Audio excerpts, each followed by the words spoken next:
মই টিকেট বিচাৰিছিলোঁ ইয়াৰ আগত 2018 চনৰ যেতিয়া পঞ্চায়ত ইলেকশ্যন হৈছিল তেতিয়া মই ৰাজনৈতিকভাৱে সিমান এটা পৰিপক্ষ নাছিলোঁ জাষ্ট মোৰ ডেজিগনেশ্যন আছিলে মই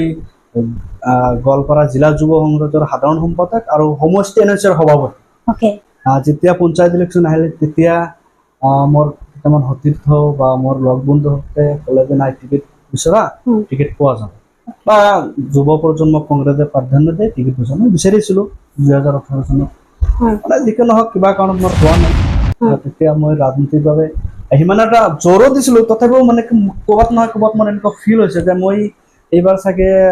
নোপোৱাই ভাল এনেকুৱা লাগিছিল যিহেতু নিজতো জানো নিজৰ কথাটো যে মই 2018 চনত মোৰ ৰাজনৈতিকভাৱে মই কিমান পৰিপক্ষ আছিলোঁ বা আমাৰ ৰাজনৈতিক কিমান মানে মোৰ বাধ্যতা আছে মই কিমান শিকিব পাৰিছোঁ এই ক্ষেত্ৰত ঠিকে হৈছে মই পোৱা নাই ভালেই হৈছে ইমান দিনে তথাপিও মানে পোৱা নাই যদিও মই দলৰ হৈ লাগি আছোঁ